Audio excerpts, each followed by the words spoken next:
Sun pictures கலாநிதி மாறன் பெருமையுடன் வழங்கும் தனுஷ் நடித்து இயக்கும் ராயன் ஜூலை 26 முதல் உலகமெங்கும். இண்டிகஸ் அட்மைரா, நீங்க ஓல்டானாலும் வீடு கோல்டாவே இருக்கும். வேலை வாய்ப்புடன் ஆசிரியர்களின் நேரடி கவனத்தில் ஃபேஷன் டிசைனிங் படிக்க ஆண்ட்வே ஸ்கூல் ஆஃப் டிசைன். நீ நினைச்சு பார்க்க முடியாது, காக்க ரிசர்வேஷன் போடும்போது தேவி தியேட்டர்ல ரிசர்வேஷனுக்கு வெளியில சாந்தி தியேட்டர்ல நிக்குது கிரௌடு.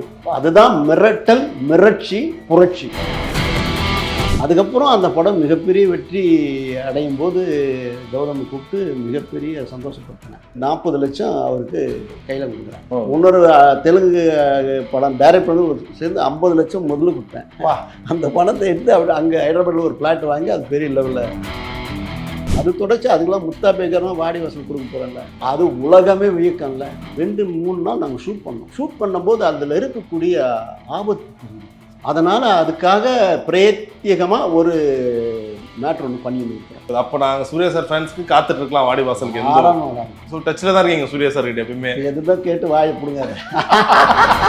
தம்பி சூர்யாவுக்கு இன்று உங்கள் பிறந்த நாள், என்றும் அது சிறந்த நாள். இனிய இந்நாளில் எல்லா வளமும் நலமும் பெற்று தேக பலம், பாத பலம், ஆயுள் பலம் கொண்டு சதம் கடந்து வாழ்க, வையகம் தழைக்க வாழ்க, வாழ்வெல்லாம் செழித்து வாழ்க, வளம் நலம் பலம் பெற்று வாழ்க.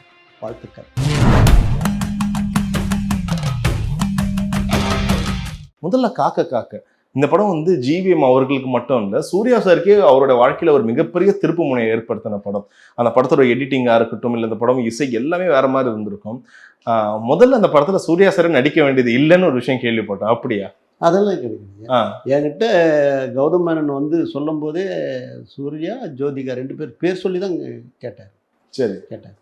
ஓகே. அதனால அதில் வந்து அதுக்கு முன்னாடி என்ன பின்னாடி என்ன எனக்கு தெரிஞ்சது சூர்யா, ஜோதிகா. சரி. ஏன்னா இப்போ அதுக்கு முன்னாடி வரைக்கும் சூர்யா சார் சில படங்கள் நல்லா போன படங்களும் இருந்துச்சு, சுமாராக போன படங்களும் இருந்துச்சு. ஆனால் காக்க ஒரு பெரிய பிளாக் பஸ்டர் ஹிட் அடிச்சுது. உங்களுக்கு அந்த படத்தோட பட்ஜெட்டா நீங்க எப்படி பிளான் பண்ணிக்கிட்டீங்க? ஏன்னா பெரிய படம் தான். உண்மையில சொல்ல போனா கௌதம் மேனனை ரொம்ப நன்றியுடன் நினைவு கூறணும். அதே நேரத்தில் சூர்யா தம்பியும் ஜோதிகாவும் ரொம்ப இன்வால்வ்மெண்ட் பண்ணி கௌதமனுக்கு ஃபுல் சப்போர்ட் பண்ணாங்க.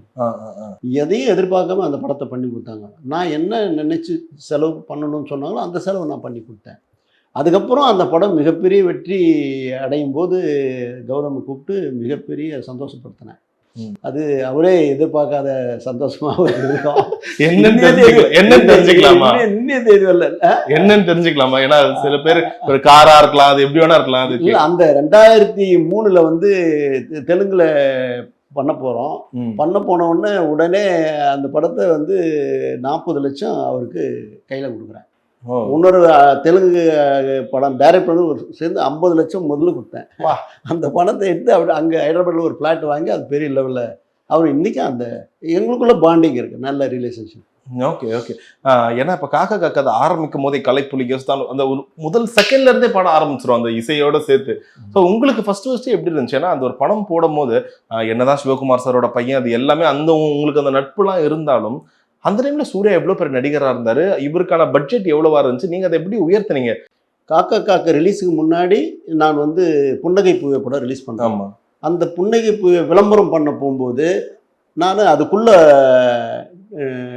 5 நிமிஷம் 10 நிமிஷம் டீசர் 15 நிமிஷம் டீசர் எடுத்து காக்கத்தை அதுக்குள்ள வைக்கிறேன். அது பிரளயத்தை உண்டாக்கிடுச்சு. நீ நினைச்சு பார்க்க முடியாது. காக்க ரிசர்வேஷன் போடும்போது தேவி தியேட்டர்ல ரிசர்வேஷனுக்கு வெளியில சாந்தி தியேட்டர்ல நிக்குது கிரௌடு. அதுதான் மிரட்டல், மிரட்சி, புரட்சி. நினைச்சப்பா அவ்வளோ கிரௌடு, ஹெவி கிரௌடு. நீங்க ஃபர்ஸ்ட் டே பாத்தீங்கன்னா ஹெவி ரிட்டர்ன். நைட் சொன்னா அல்ல முடியல. சரி, தெலுங்கு ரீமேக் ரைட்ஸ் வாங்கிறதுக்கு வெங்கடேஷ் சார் புறப்பட்டு வராரு. என்னைக்கு 30வது நாள் பார்க்கோட்டில் தங்கிட்டு மேட்னிங் போகிறார். மேட்னிங் ஷோ 30வது நாள் ஃபுல், டெய்லி 4 ஷோ. அங்கே 1052 பேர், 1050 ஒரு ஷோக்கு 1052 பேர். ஆமாம், தேவியில் இப்போ இருக்கிற 400 300 500 அதெல்லாம் கிடையாது, 1052.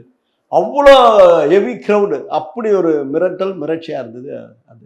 ஓகே. அந்த க்ரௌடு அந்த ஜனத்தை பார்த்துட்டு உடனே நான் பண்ணுறேன்னு அவர் பண்ணது. சரி, நீங்கள் செட்டுக்கு போவீங்களா சார்? யூஸ்வலாக நான் வந்து அதிகமாக போக மாட்டேன், பூஜைக்கு மாத்திரம் போனேன். கதை என்கிட்ட சொல்ல வேண்டிய நான் சொல்லிட்டேன், இந்த கதை மிகப்பெரிய வெற்றி அடையும். ஆனால் புட்டேஜ் ஜாஸ்தி வரும் பார்த்துக்க கௌதம், ரொம்ப புட்டேஜ் ஜாஸ்தியாக இருக்குன்னு. இல்லை சார் நான் கரெக்ட் பண்ண. இல்லை, நீ எழுதி வச்சுக்க, நீ சொன்ன கதையை நீ எடுத்தினா நிச்சயமாக ஒரு 3.5 மணி நேரம் 3.25 மணி நேரம் வரும்னாரு. கரெக்டாக நான் 3.25 மணி நேரம் தான் எடுத்து வந்து கொடுத்தாரு. அப்புறம் மணிரத்ன ஆஃபீஸில் இதில் அவர் ஆஃபீஸில் தான் எடிட்டிங்.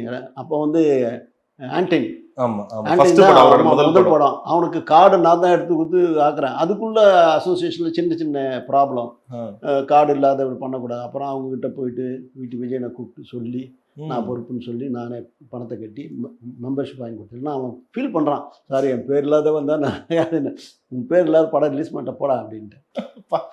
அந்த மாதிரி அப்போது உட்காந்து அப்போ அந்த கடைசி நிமிஷத்தில் எடிட் பண்ண வருஷம் தான் இப்போ இருக்கிற புட்டேஜ். ஓகே. ஏன்னா அதுல ஒரு செட் போட்டிருப்பீங்க, ஒரு பெரிய செட். அது பாண்டிச்சேரியில அது எப்போ பிளான் பண்ணது, எவ்வளவு பெரிய அது வந்து நுரேலியான்னு சிலோன்ல இருக்கக்கூடிய இடத்துல தான் பண்ணது. அந்த ஒரிஜினல் வீடா இல்ல செட்? அது செட்டு தான். அது ராஜன் போட்டு கொடுத்தாரு. அது அந்த செட் காஸ்ட் பார்த்து இப்போலாம் பார்த்தா கோடிக்கணக்கில் அப்போ 12 லட்சத்துக்கு போட்டு கொடுத்தாரு.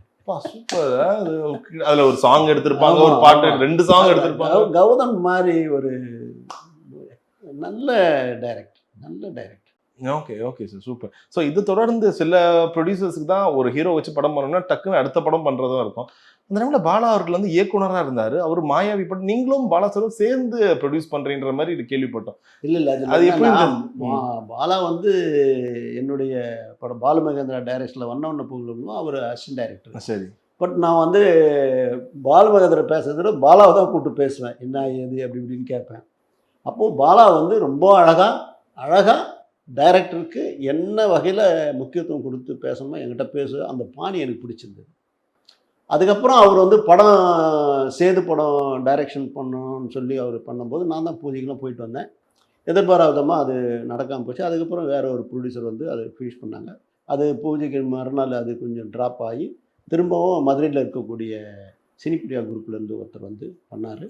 அந்த படம் நான் சுப்பர்கீத்தை பார்த்துட்டு சொன்னேன், இது 2 நாளுக்கு எனக்கு தூக்கமே வராது, அந்த மாதிரி இருக்குது, ரொம்ப நல்லா இருக்குது, பெரிய ஹிட் ஆகணும். அதே மாதிரி ஹிட் ஆச்சு. சரி, ஓகே. அதுக்கப்புறம் அது தொடர்ச்சியாக அவர் இந்த படம் பண்ணணும்னு வரும்போது என்கிட்ட தான் வந்து கேட்டார்.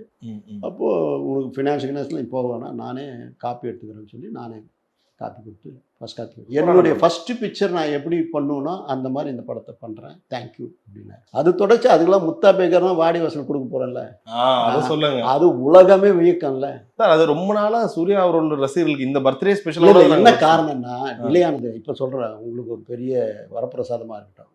அந்த இப்போ 2-3 நாள் நாங்கள் ஷூட் பண்ணும்போது அதில் இருக்கக்கூடிய ஆபத்து தெரிஞ்சுது. அதனால் அதுக்காக பிரத்யேகமாக ஒரு மேட்ரு ஒன்று பண்ணின்னு இருக்கிறோம். அது வந்து சேர்றதுக்கு எங்களுக்கு வந்து காலதாமதம் ஆகுது.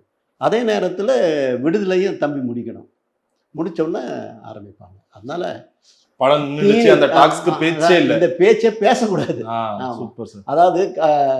அதாவது ஒரு நாளைக்கு ஒரு செய்தி சொல்லும்போது அல்லவையும் சொல்லலாம், நல்லவையும் சொல்லலாம். சுவாரஸ்யமான படம் இதுதான். இது நடக்கலைன்னாலும் செய்தி, நடக்குதுன்னாலும் செய்தி, அந்த மாதிரி தான். அதெல்லாம் பொருட்படுத்தவே கூடாது. நமக்கு தெரியும் இல்லையா, நம்ம இன்னும் சில அதிசயம் நடக்கும், நீ பாருங்க. புரியுது. அப்போ நாங்கள் சூர்யா சார் ஃபேன்ஸ்க்கு காத்துட்டு இருக்கலாம் வாடி வாசலுக்கு.